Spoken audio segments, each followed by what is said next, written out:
Ассалаумағалейкум. Бүгін мен сіздерге дайын лекаламен осындай кәжекейді қалай тігу керектігін көрсетемін. Бұған керекті материалдар: турецкий матовый велюр, мен осы матаны таңдадым. Және де астарға да өзіңіз қалаған матаны таңдайсыз. Мен осы сатенді таңдадым. Және ішіне сырып тігуге бірлік 1 сантиметрлік синтефон қолданамын, жылы болу үшін. Және де дайын лекаламыз. Мен сіздерге кәжекейді өлшем алмай дайын лекаламен тігуді көрсетемін. Ал ендеше кеттік. Бірінші матамызды алып, түгін жоғарыға қарай қаратамыз.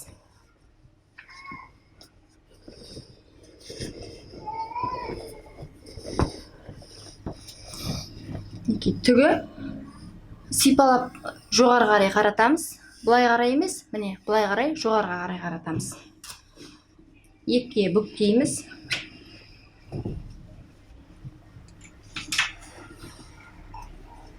Мен қазір өзімнің дайын лекалам 42-ші размер, ал мен 46-ші размердегі өлшемдегі кәжекейді тігуді көрсетемін. Оған мінекей мынау үлгіміз. Бірінші кәжекейдің алдыңғы бөлігін кесіп аламыз. Егер синтефон салып тігетін болсаңыз, кәжекейдің алдыңғы бөлігіне 5 сантиметр қосамыз.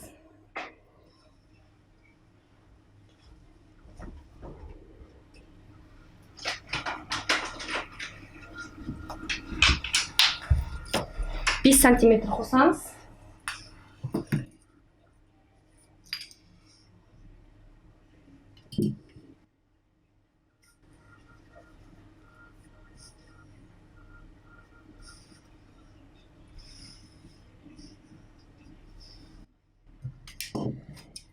Қиып аламыз.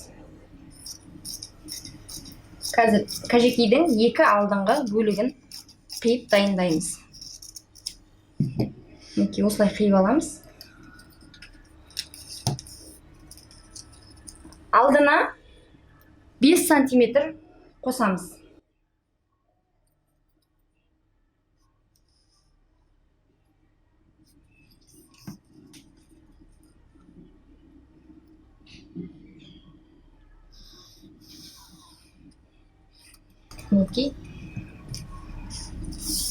Енді мынау 42-ші размер. Сізге 46-ші размерді қалай тігу керектігін көрсетемін. Ол үшін каждый размерге 1 сантиметрден қосамыз. 42, 44-ке 1 сантиметр, 46 шығу үшін тағы 1 сантиметр қосамыз. Сонда бізге керек 2 сантиметр. 44, 46, 2 сантиметр қосамыз. 2 сантиметрді белгілейміз. Тек қолтықтың астынан төмен қарай 2 сантиметрді өлшейміз.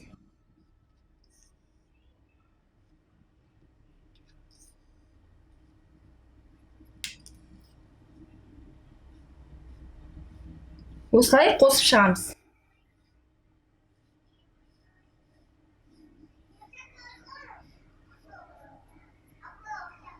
Енді қолтығын сызамыз.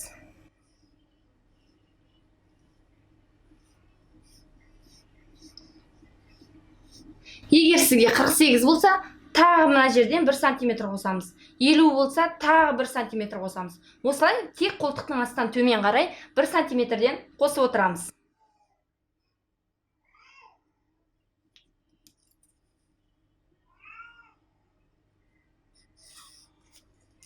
Енді мынау алдыңғы мойын бөлігі, осыны өзіңіз қалағанша ойсаңыз болады. Мына жерде кішкене мойын жабықтау болады, ал мен төмен қарай кішкене ойығым келіп тұр.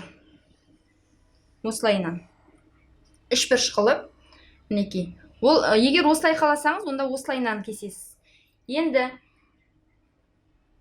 мына выточканы сызып алу үшін осылай тақып сызып аламыз.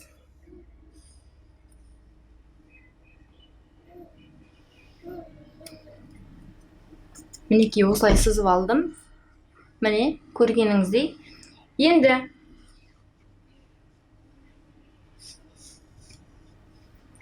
мына алдыңғы жағын кішкене доғал етіп жасаймыз. Оны төмен қарай түсіріп, осылай сызып аламыз.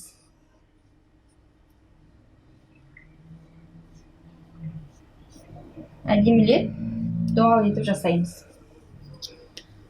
Міне алдыңғы бөлігіміз дайын.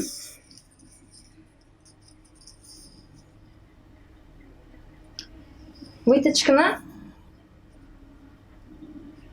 9 сантиметрге дейін созамыз.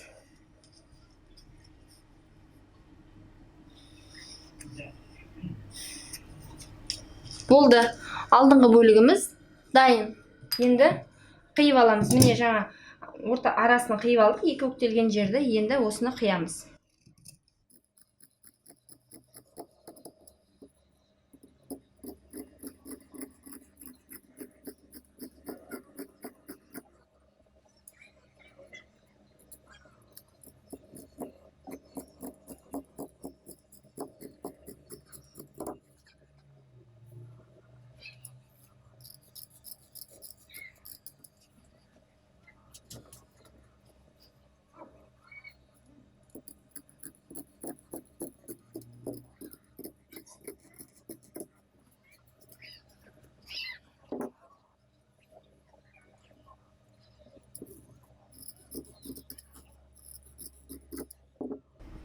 Мінекей алдыңғы бөлігіміз дайын болды.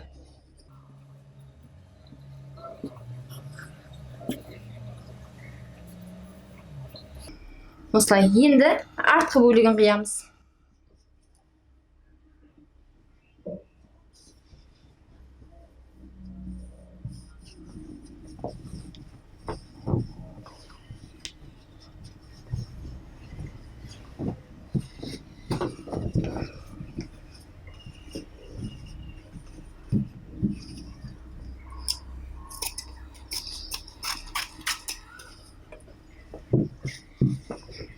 Тағы да түгін жоғарға қарай қаратамыз. Міне бұлай төмен, міне жоғарға қарай қаратамыз. Сипалағанда түгі жату керек осылайынан. Енді артқы бөлігін қиямыз.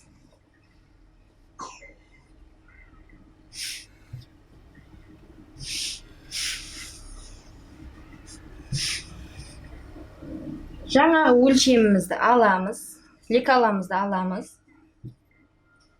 үлгіміз. Енді мына жерін қимаймыз, себебі бұл артқы бөлігі. Осылайынан қоямыз.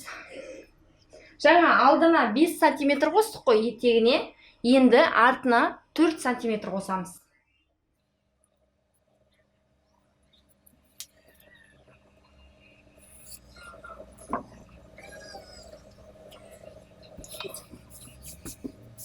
Қайтадан өлшеп аламыз.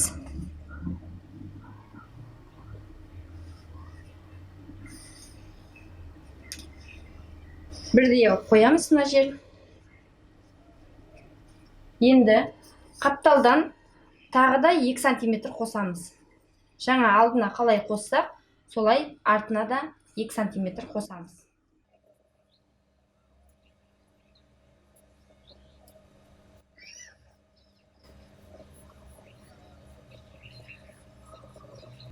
Мінекей. Артына выточка салмаймыз. Енді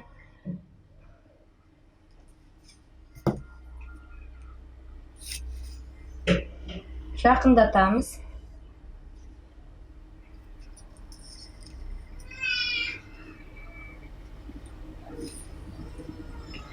Не үшін алды 5 сантиметр, артына не үшін 4 сантиметр қосамын десеңіздер, себебі алдыңғы бөлігін выточка салдық қой, соны қазір біріктіргенде алды қысқарады, сонда артымен өзі теңеседі. Мінекей. қараймыз.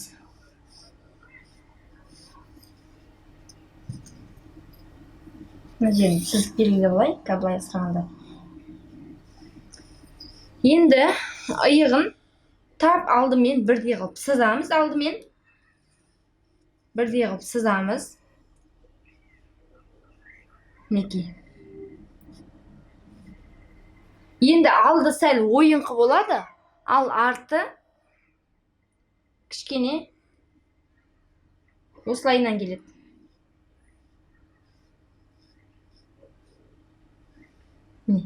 Осылайынан келеді. Алды ойыңқы болады. Көрдіңіз ғой, ә? Енді мынаны аламыз. Иығында артқы жакеттің кеудешенің кәжекей деймін бе? Артын тағы иығынан 1 сантиметр қысқартамыз.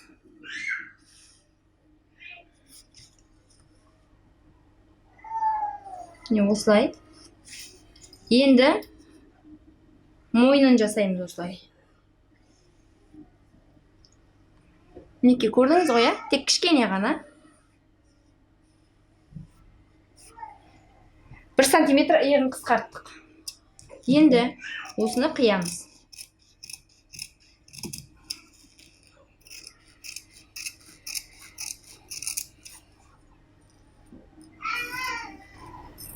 Мұқият болыңыз.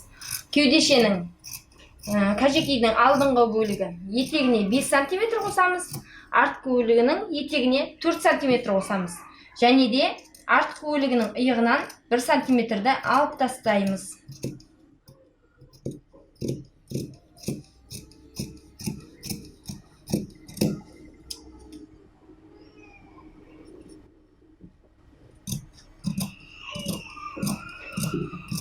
Біздің тігіп жатқанымыз 46-шы өлшем.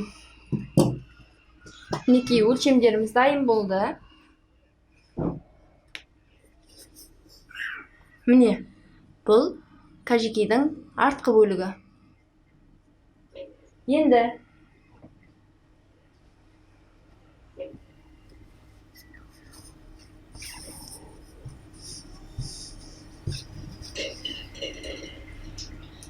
алдына қалта жасаймыз. Оның да түгін жоғарға қаратамыз.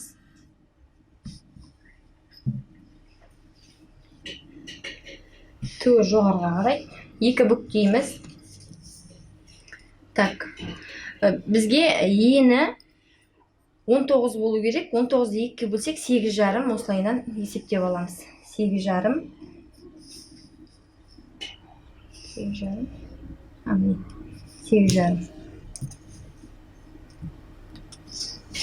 8,5.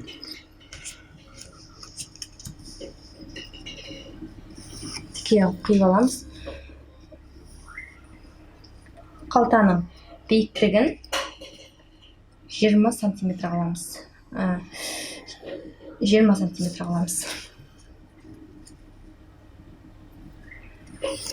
Енді кішкене қапталын доғал етеміз. 4 түрішті қалтадан көрі кішкене доғал қалта әдемірек көрінеді. Осылай қиып аламыз.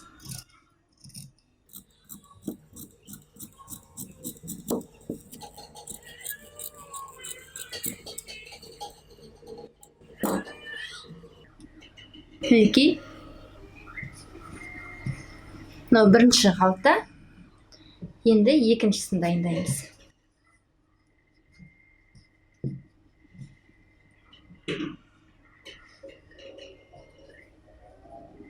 Осыған өлшеп, екіншісін дайындап аламыз. Бірге қоямыз.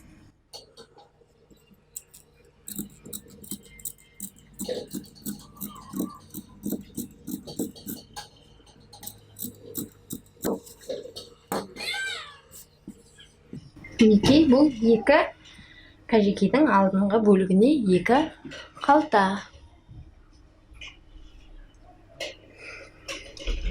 Бір жерге барғанда ұялы телефоныңызды салсаңыз да ыңғайлы болады. Енді астарын өлшейміз. Астарын да жаңағы қалай пішім алсақ солай қиып аламыз, сонымен бірдей қылып.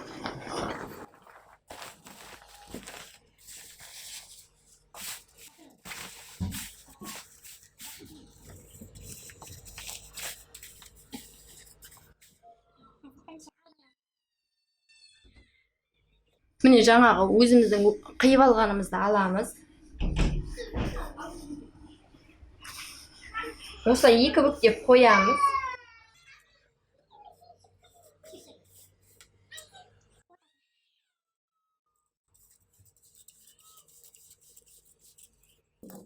Міне ортасын қиып алдық. Енді осыған жақындатып қоямыз. Бір-бірдей қылып қиып аламыз.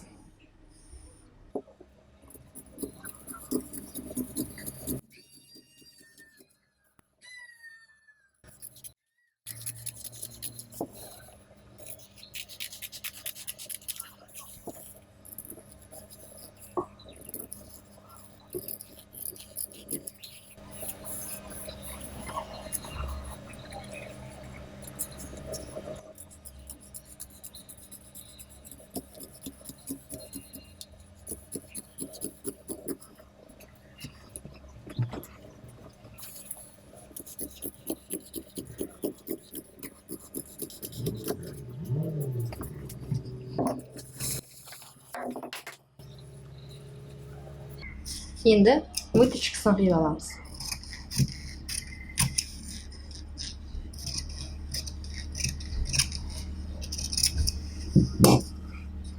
Мінекей астарымыз да дайын болды. Енді бұны қоя тұрамыз.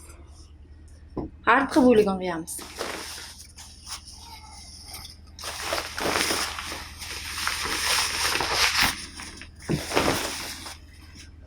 Тағы да екі бүктейміз.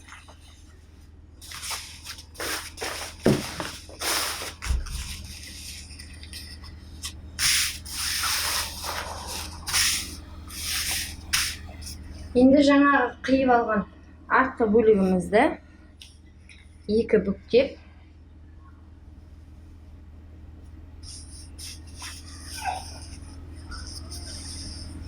осылайына қоямыз.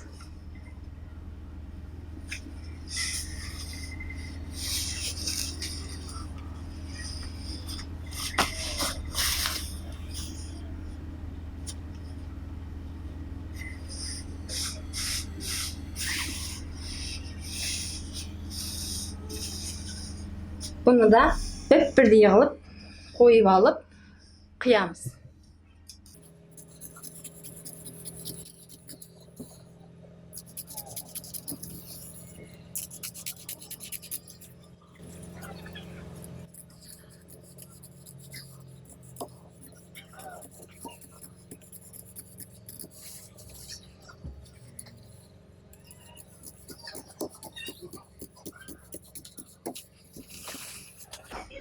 Мінекей арты да дайын болды. Енді жан қалтасын қиямыз.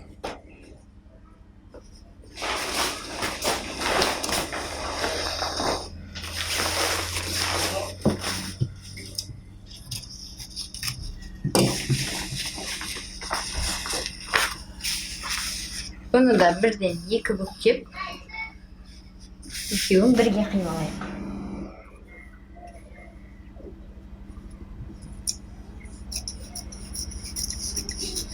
Бұны кішкене артығын қиып ала берсеңіз болады.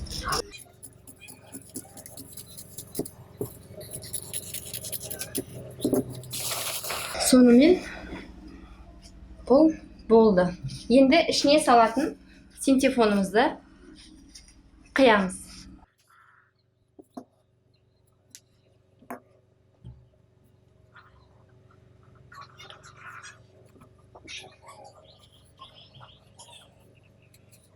Бірінші артқы бөлігін қиып алайық.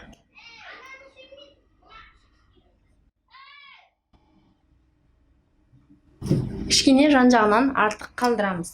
2 сантиметрдей.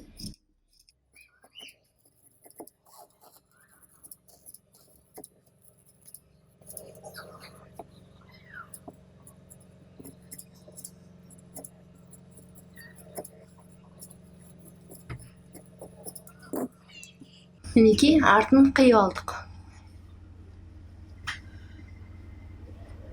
Енді алдын қиямыз.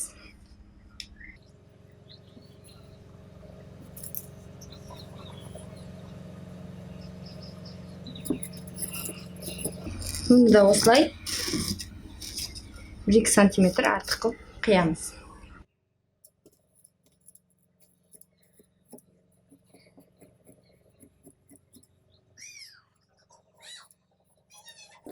Біреуін қидық, енді екіншісін қиямыз.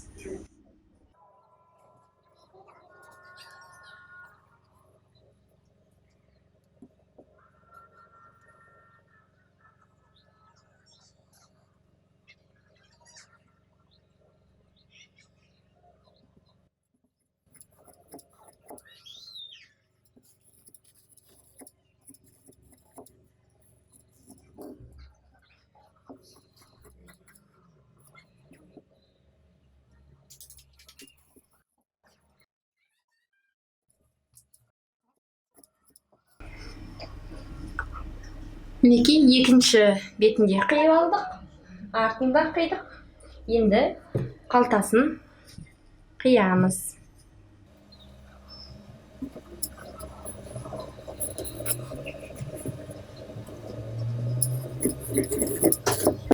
Біреуі дайын, екіншісін дайындаймыз.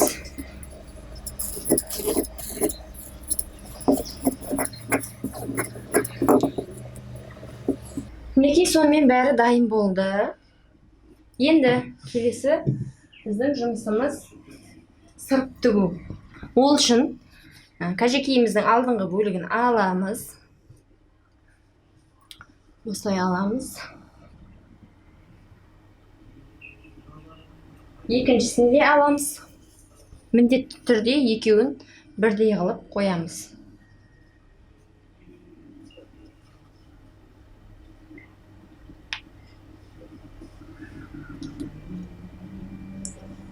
Міне, бірдей қылып қоямыз.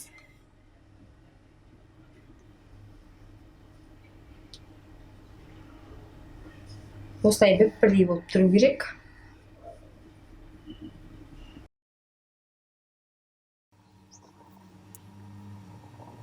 Міне, бірдей болып тұру керек. Енді осыны бірдей қылып сызып шығамыз. Енді осындай ені 5 сантиметрлік сызғыш аламыз. Сосын ромбиктер сызып шығамыз.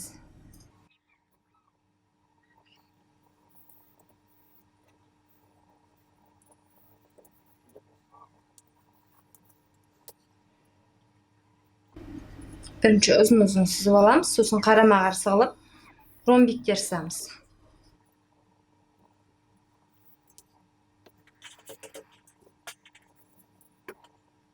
Қозғалып кетпесін, осылай ұзын-ұзын қылып сызып аламыз.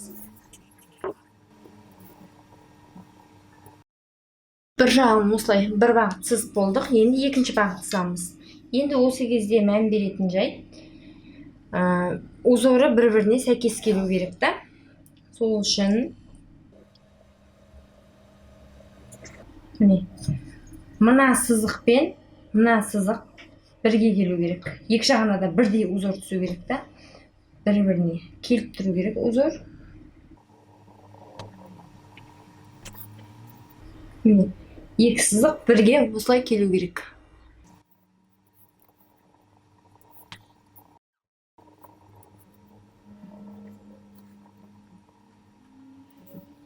Узорына міндетті түрде мән беріңіз. Қалай болса солай сызуға болмайды, әдемі көрінбейді. Міне қараңыз. Көрдіңіз бе? Міне екеуі бірге келіп тұр да. Мынау бірге келіп тұр, бір ромбик болып. Осылай келтіріп сызу керек. Асықпай.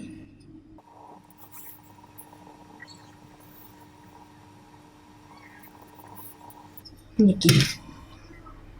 Бірге осылай келіп тұру керек сызықтар. Бәрін осылай сызып шығамыз. Мінекей, осылай бірдей қылып сызып алдық. Енді бұны қоя тұрамыз. Қоя тұрып, артқы бөлігінде сызып аламыз. Артында тап солай жаңағы әдіспен сызып аламыз. Мынаны қойып, бірінші алып аламыз. Мына несін, бағытын.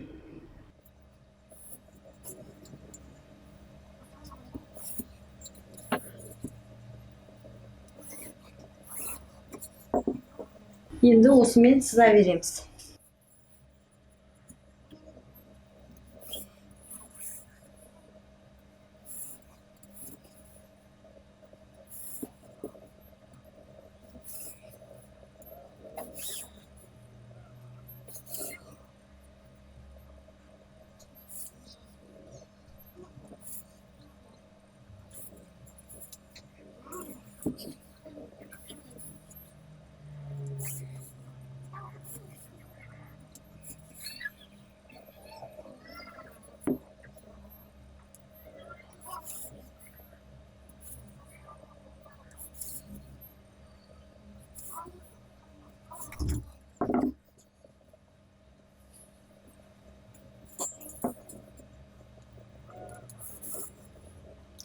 Мінекей, осылай артында сызып алдық.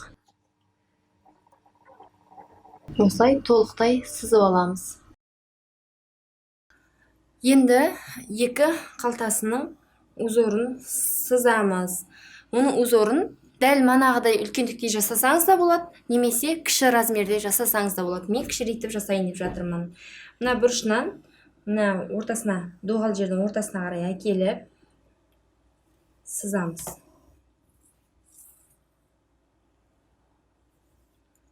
Осылай сызып аламыз.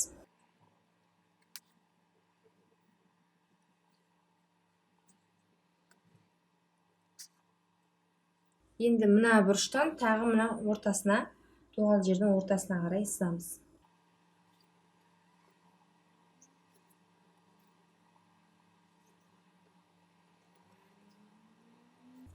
Мінекей, енді екіншісінде тап солай дайындаймыз. Екеуі бірдей болған жақсы, әдемі көріну үшін.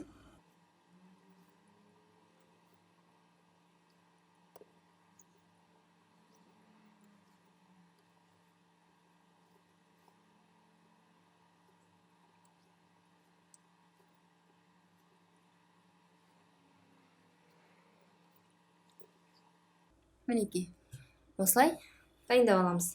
Енді келесі жұмысымыз синтефонмен қосып сырып шығамыз.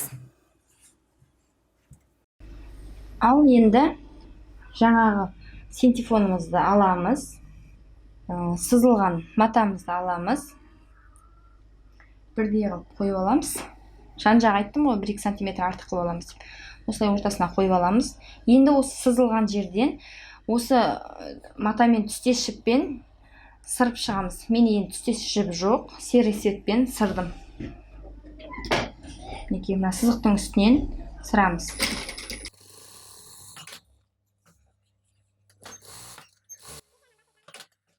Екі жағынан басып отырамыз. Екі жағынан басып отыруды ұмытпаймыз.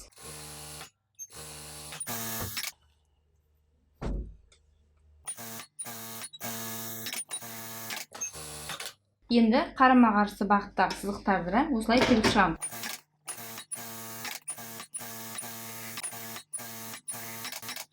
Мінекей, осылай квадраттарды, ромбиктарды тігіп шықтық.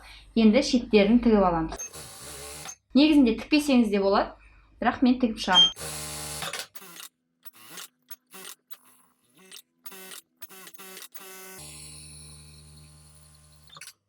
Мінекей, дайын болды. Енді артқы бөлігін тігіп шығамыз. Арқасын тігіп шығамыз.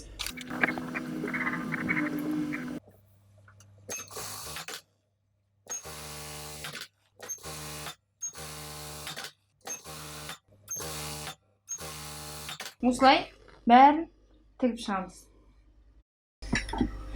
Енді мына тігіп алған, сырт тігіп алған алдын, артын бәрінің осы артық жерлерін синтефонның қиып тастаймыз.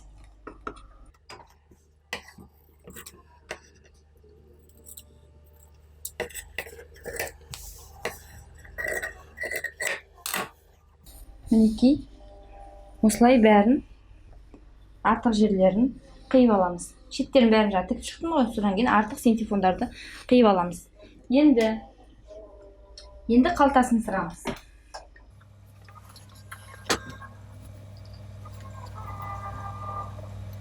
Мінекей осылай қоямыз.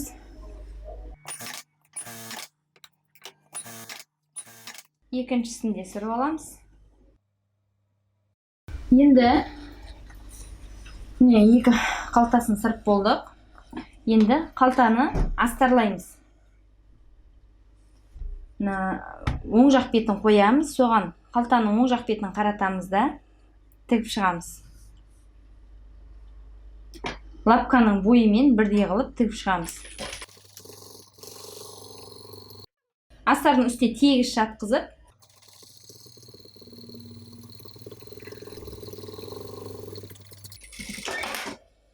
енді аузынан кішкентай айналдыратын орын қалдырамыз.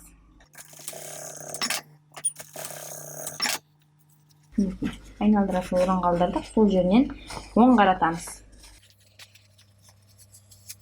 Оң бетіне айналдырамыз. Бұрыштарын шығарамыз. Инемен бұрышын шығарамыз.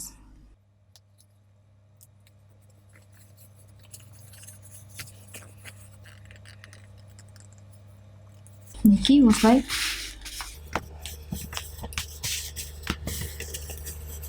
Енді осыны шетінен 1-2 мм қалдырып тігіп шығамыз.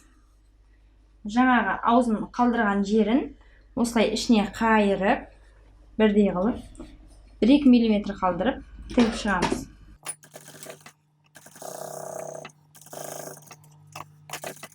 Астары бетіне шығып көрініп тұрмасын. Тегіс басып отырамыз, жатқызып.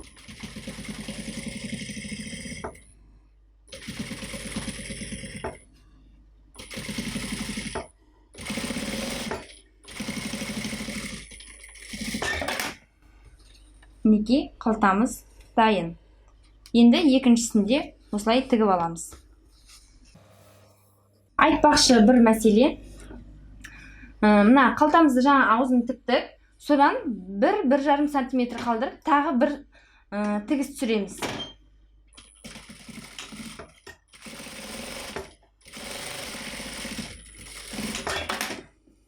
Екінші жағына да солай бірдей қылып тігеміз.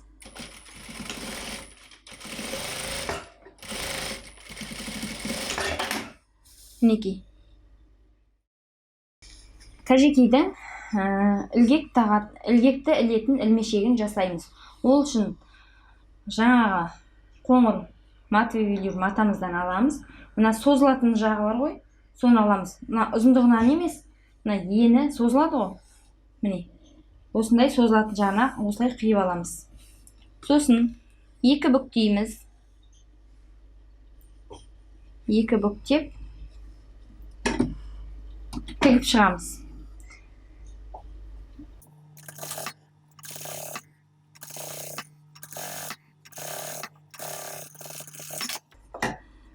Мінекей тігіп алдық.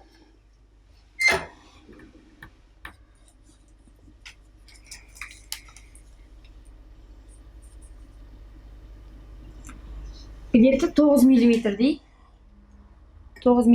тігіп аламыз. Енді артық жерін қиямыз.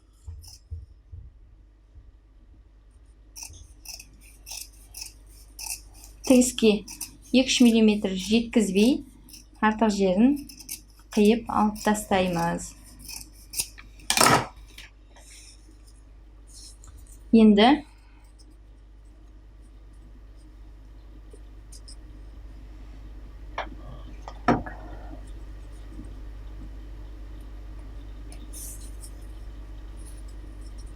бірдей тең 4 бөлікке бөлеміз.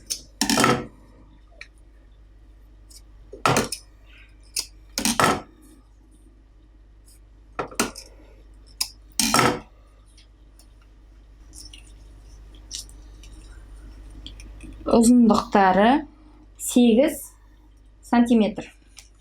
Енді осыны бір қайтара тігіп шығамыз үстінен.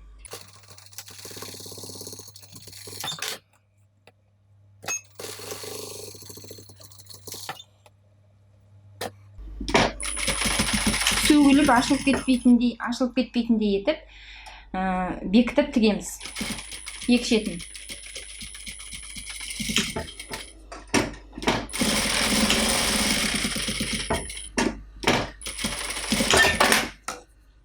Мінекей дайын.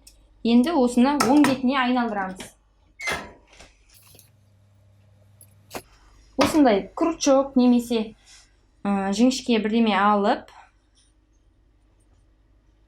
оң бетіне айналдырамыз.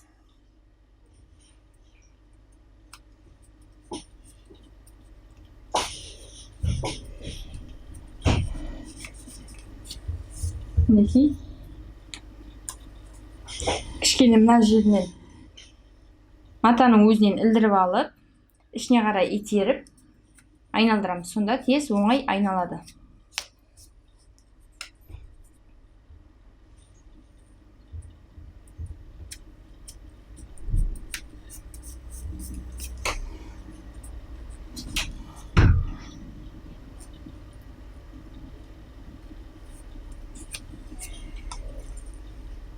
Мінекей. Матаның өзінен кішкене ілдіріп аламыз, былай. Сосын ішке қарай итереміз. Негізі мен крючокпен істеп отырмын, жақсы айналдыруға. Болды, төртеуі дайын. Мен төрт ілгек қадайтын болғандықтан төртеуін дайындадым. Енді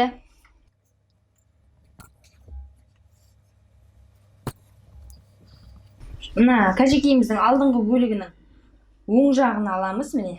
Мына оң жағы ғой, алды. Оң жағын аламыз. Соны белгілейміз. Ілмекті тағатын жерлерімізді белгілеп аламыз.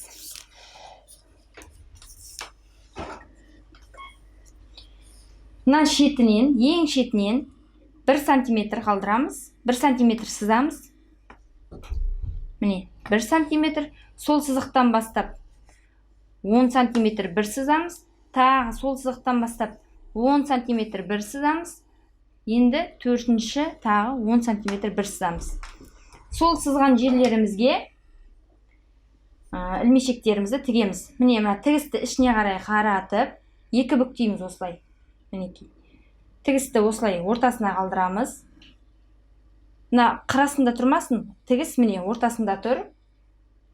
Екі бүктейміз осылайынан. Мінекей. Екі бүктеп, жаңағы 1 сантиметр қалдырған жерге тігеміз. Тәтір менікі мынау 8 сантиметр дегенім ұзында болып кетті, 1 сантиметр қазір қысқартам. Мен кішкентай ілгек тағам себебі 1 сантиметр.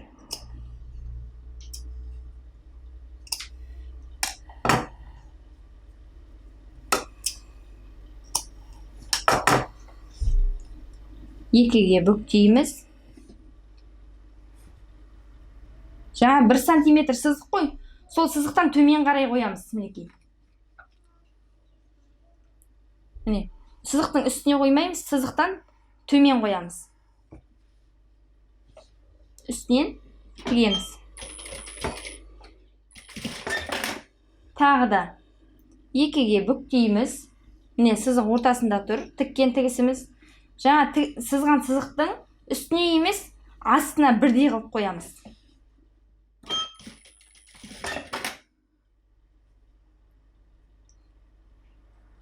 Бәрін осылай тігіп шығамыз.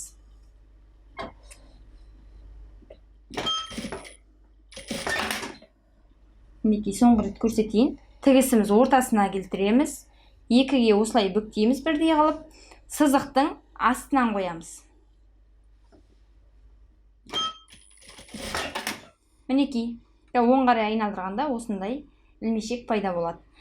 Енді жаңағы выточкамызды тігеміз. Тіккенде жалпақ қылып тікпейміз. Екеуін бірдей қойып аламыз. 1 сантиметрдей қалдырып бастаймыз. Бекітіп тігеміз. Сосын мына орта жағына қарай келгенде уже тігісімізді жіңішкертеміз. жалпақ қылып тікпейміз, жіңішкертеміз. Мінекей, басы жіңішке болып кетеді осылай. Ашқанда міне осылай болады. Тағы бір қайтара тігіп жіберем. Келесі екіншісінде солай.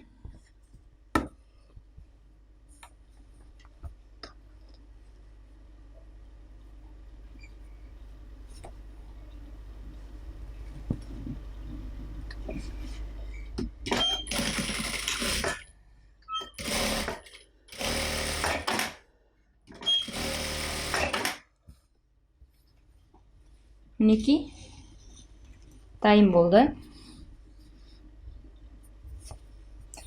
Енді артымен біріктіреміз.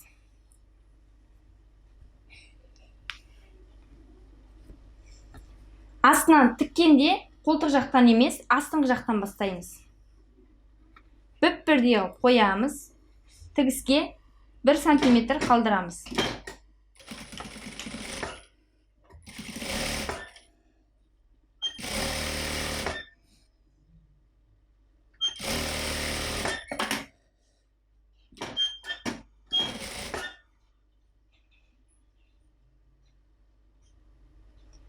Жаңа вытяжкамыздың тігісін екі бетке ашамыз.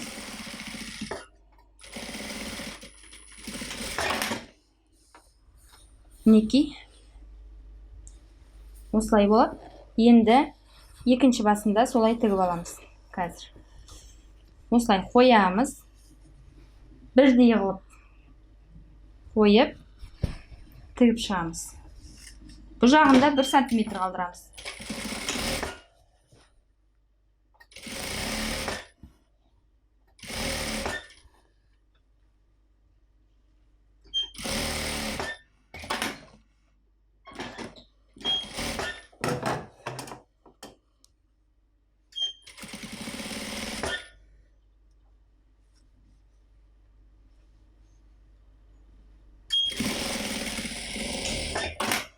Болды.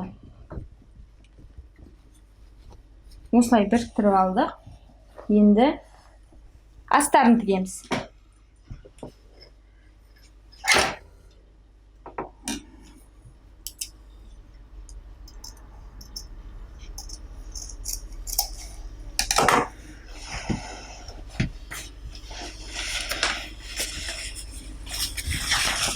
Астардың вытяжкасын тігіп аламыз. Оны да мана сыртын қалай тіксек, тап солай тігеміз.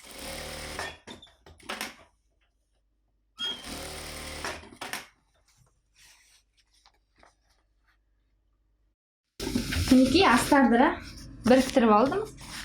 Алдымен артын. Бұны да сыртында қалай 1 сантиметр қалдырсақ, солай ішінде де 1 сантиметр қалдырамыз. Мінекей біріктірдім. Енді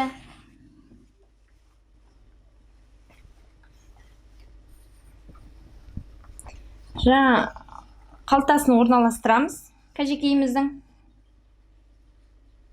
Жаңа алдымен тігіп алу керек еді, мен ұмытып кетіп біріктіріп қойыппын. Қазір.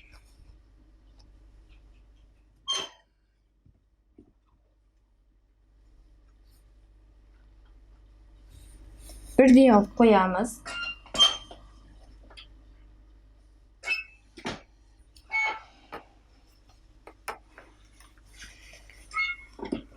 Қалтамызды екі жағына бірдей қылып орналастырып, сызып қойып аламыз.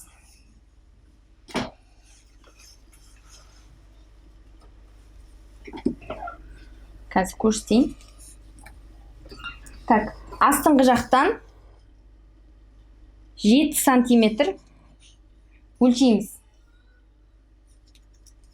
7 сантиметр өлшейміз. Сызып аламыз.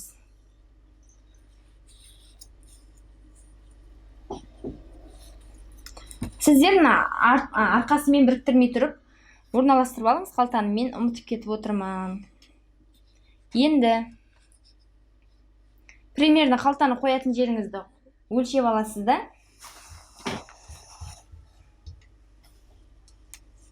Енді мен осы жерге қойғым келіп тұр. Қазір мына шетінен бастап өлшейміз.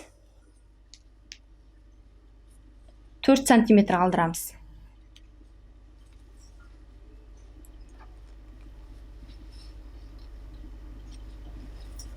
Енді оны сызып аламыз. Енді осы жерге қалтамызды тігеміз. Екінші жағында тап солай, астынан 7 сантиметр, қапталынан 4 сантиметр қалдырып, мына жағын қалай қалдырсаңыз, солай мына жағында қалдырып, бірдей қылып тігіп аласыз.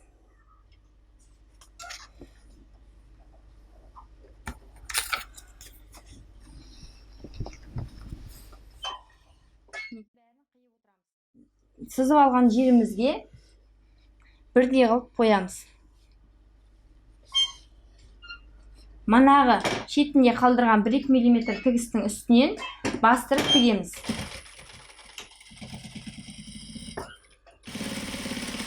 Тап сол тігістің үстінен жүреміз. Жаймен доғал жерін жай айналып отырып тігеміз.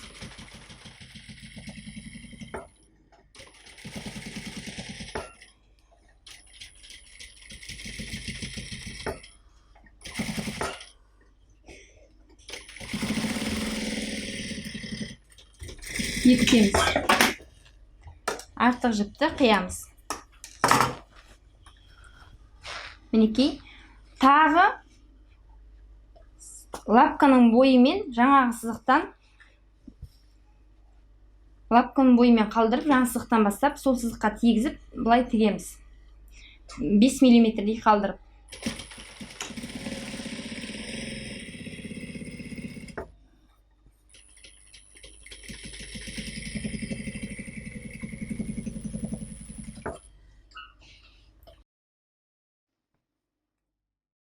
Мінекей, жаңа екінші жағында тап солай сызып алдық. Астынан 7 сантиметр, қапталдан 4 сантиметр қалдырып. Енді үнемі артық жіптерді қиып отырамыз. Тап жаңа қалтаны қалай тіктік, солай бұны да тігіп шығамыз. Екі жағының қалтасы бірдей болып орналасуына мұқият көңіл бөліңіз.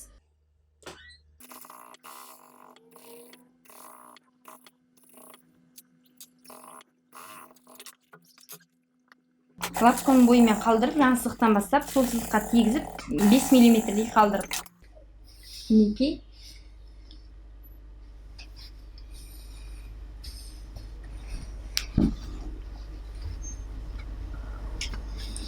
Осылай екі қалтасы дайын болды. Ровный, бірдей. Мына тігістері де ровно бірге келеді. Екі қалтасы бірдей. Енді астарын тігеміз. Жоғары жақ иық ештеңе біріктірмейміз. Тап мен айтқандай істейміз. Енді осылай қоямыз.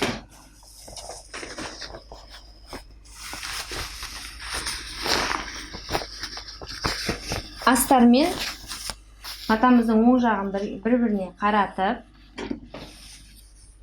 қойып аламыз. Осылай бірдей қойып, айналдырып тігіп шығамыз.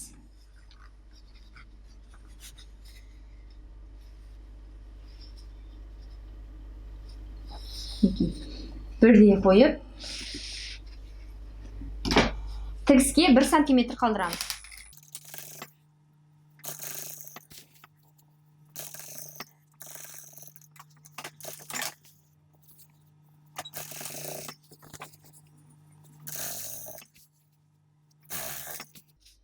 Bir сантиметр қалдырып отырамыз.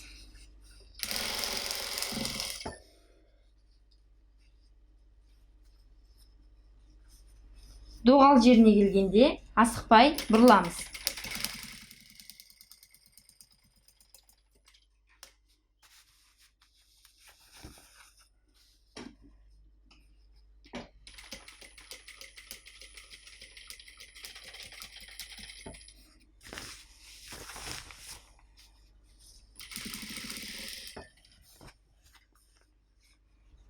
Матамыздың біріккен жерімен, міне біріккен жері ғой, алдымен артын қосылған жері. Тігісін осылай екі жаққа жатқызамыз. Және астардың да тігісін екі жаққа жатқызып, екеуінің біріккен жері тігісі бір-біріне түсу керек, мінекей. Осылай.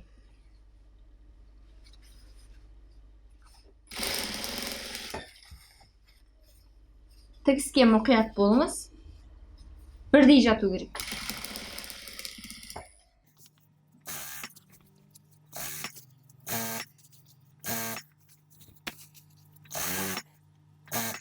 Екінші жағы да солай.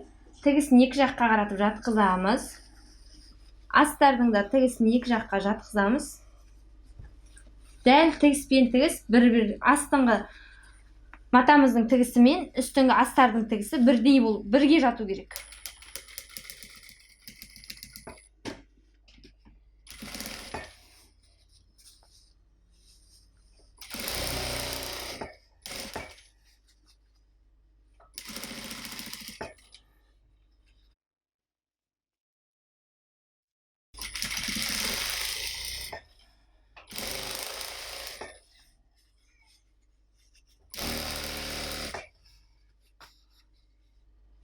Мінекей, айналып келдік біз уже. Екінші басына келдік.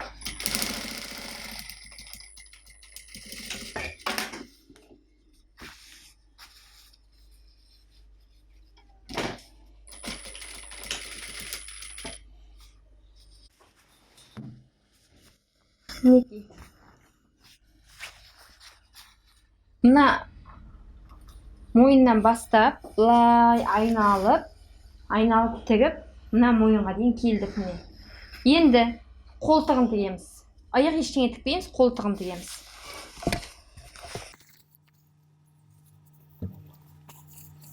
Бірдей алып қоямыз.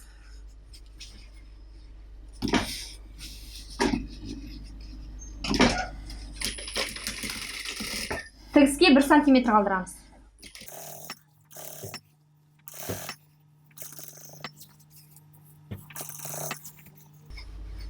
Қолтықта да солай. Біріккен жерін алдымен артын тігісін екі жаққа қаратып жатқызамыз. Үстін астарды да солай тігісін екі жаққа қаратып жатқызамыз.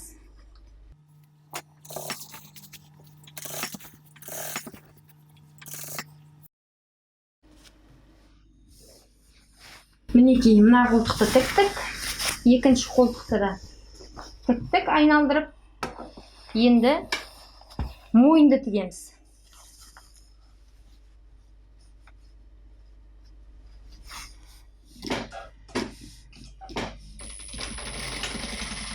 Bir сантиметр қалдырамыз.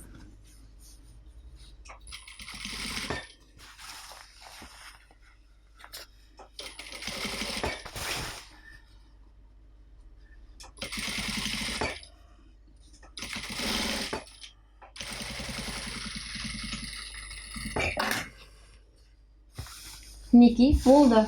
Енді осы мына доғал жерлерді қазір оңына айналдырғанда бүрісіп мыжырылып тұрады тіккенде, үстіне басып тіккенде. Сол үшін доғал айналған жерлерді қайшымен қиямыз. Тігіске 1 мм жеткізбей, осылай қиғашынан қиып шығамыз. Тігісті қиып жібермеңіз, тігіске 1 мм жеткізбей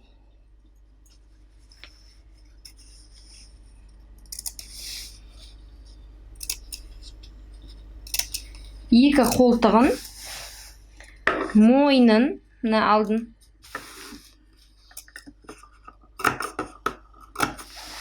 сосын артқы мойнын тігіске 1-2 мм, 1 мм, 2 мм жеткізбей осылай қиып аламыз. Мына қолтығын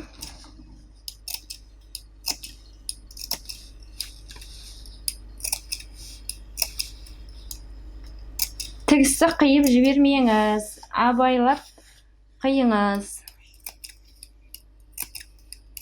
Міне, осы доғал жерлер. Енді мына алдыңғы мойын.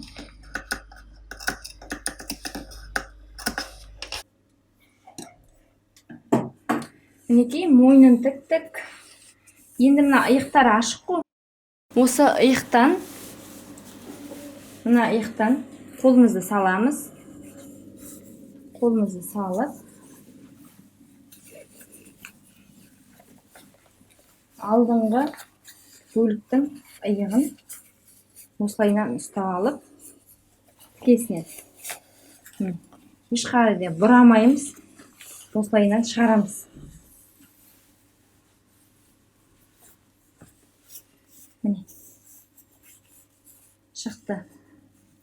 алдыңғы жақтың иығы мен артқы иығын осылай шығарамыз.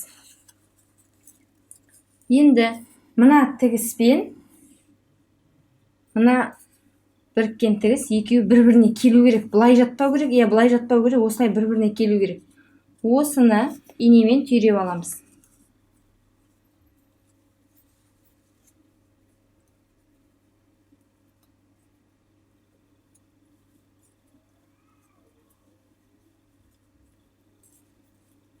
Біреуінің тігісін былай қарай жатқызамыз, біреуінің тігісін былай қарай жатқызамыз.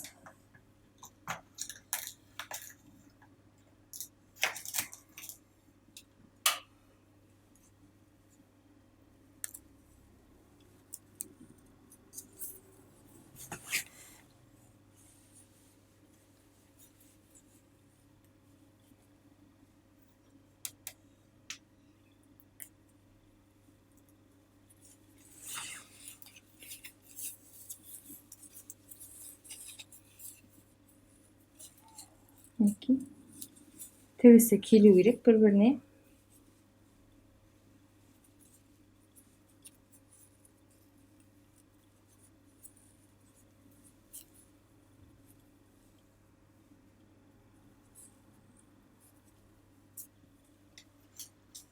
Инемен қыстырып, немесе жіппен көктеп алсаңыз болады.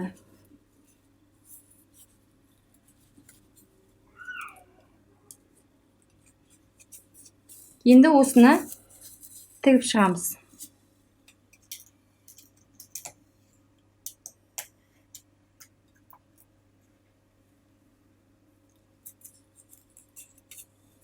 Осыны тігіп аламыз.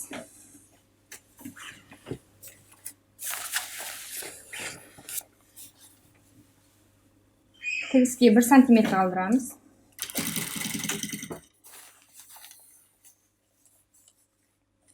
Айналдырып отырып тігеміз.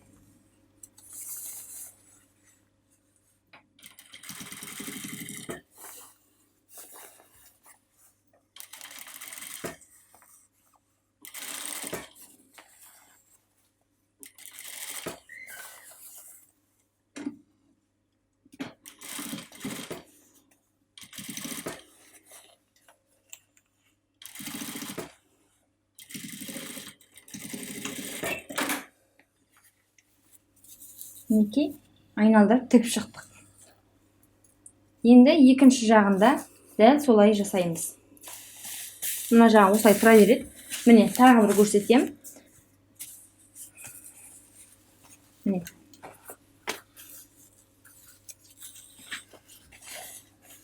Мынау артқы иығы ғой. Мінекей. Мынау мойын артқы да. Мойын, мына артқы иығы. Осыдан қолымызды саламыз. Салып, ішінен жүріп отырып, мынау алдыңғы иық міне. Осы алдыңғы иыққа келеміз. Келдік. Ұстап аламыз. Енді ішіне қарай тартамыз. Айналдырмаймыз, бұрамаймыз ештеңе. Тек жаймен солай қалай алдық, солайынан тартып отырамыз. Міне. Осылай шығарамыз. Көрдіңіз ба? Енді осыны жаңағыдай инемен түйреп аламыз.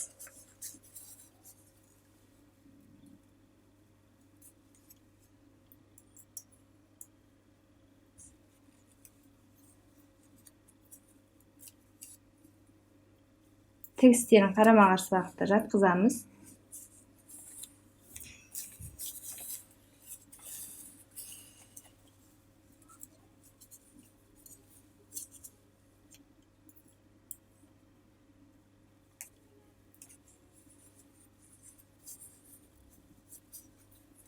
Мінекей, мына тігілген жермен мына тігіс бір-біріне келу керек.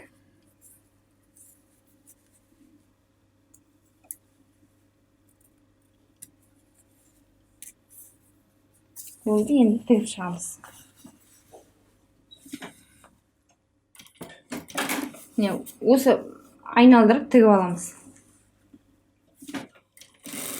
Тігіске 1 сантиметр.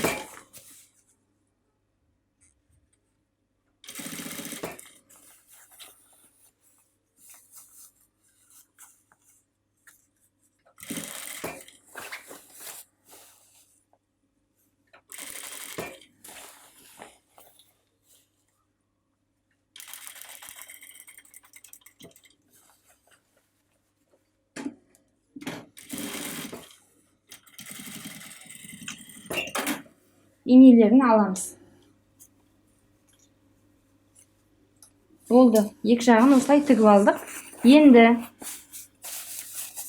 мына ішкі астардың бір шетін біріктірілген жерін міне ортасына кішкене сөгеміз. Оң бетіне айналдыру үшін.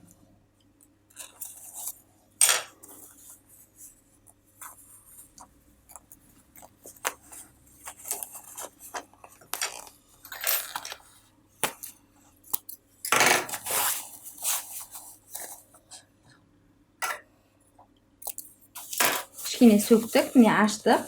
Енді осы жерден оңға айналдырамыз.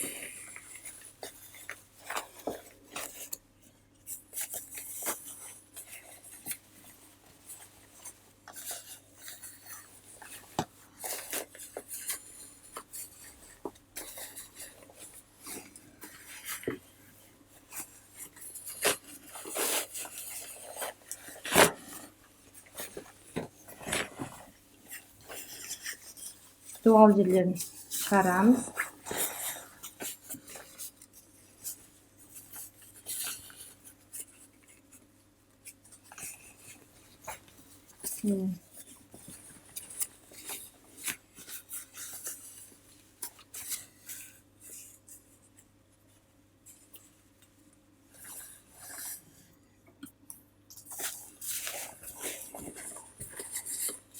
Бұрыштарын, doğal жерлерін қолмен итеріп келтіреміз.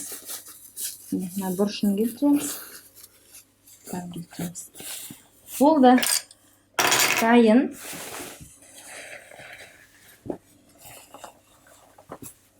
Дайын болды жакетіміз, қажекейіміз. Енді осыны 1 сантиметр қалдырып, айналдырып тігіп шығамыз. Шетінің бәрін айналдырып тігіп шығамыз.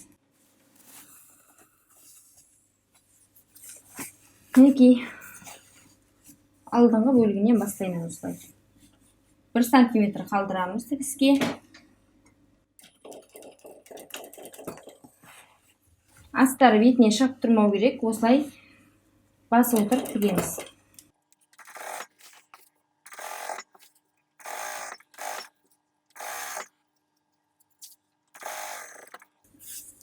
Доғал жерін жай бұрламыз.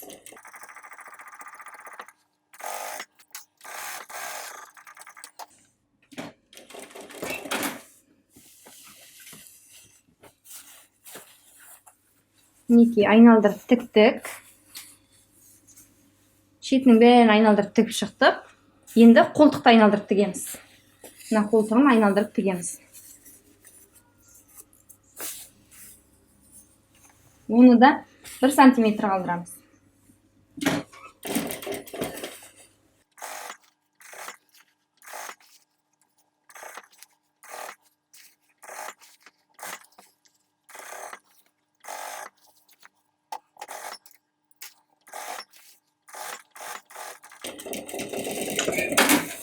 Екінші қолтығын айналдырып тігеміз.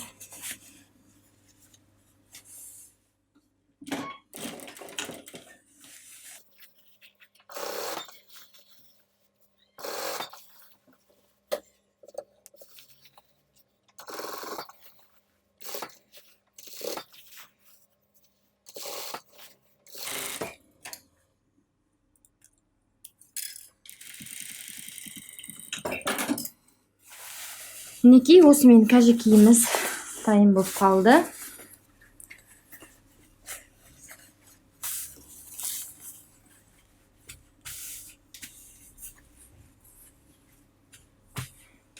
Мінекей бәрі бастырылып тігілді.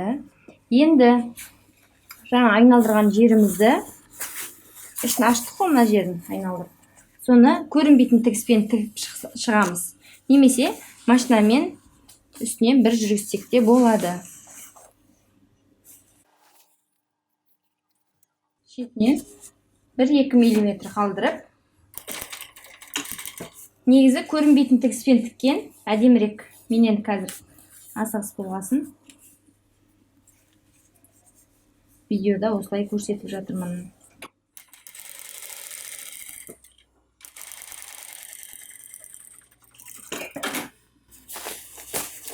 мінекей дайын болды. Енді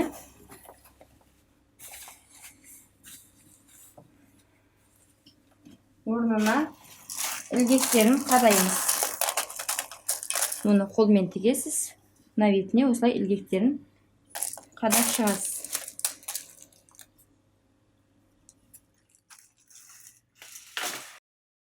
Осымен біздің сырлы тігілген кәжекейіміз дайын болды.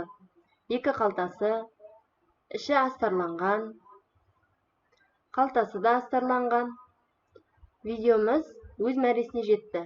Сау болыңыздар.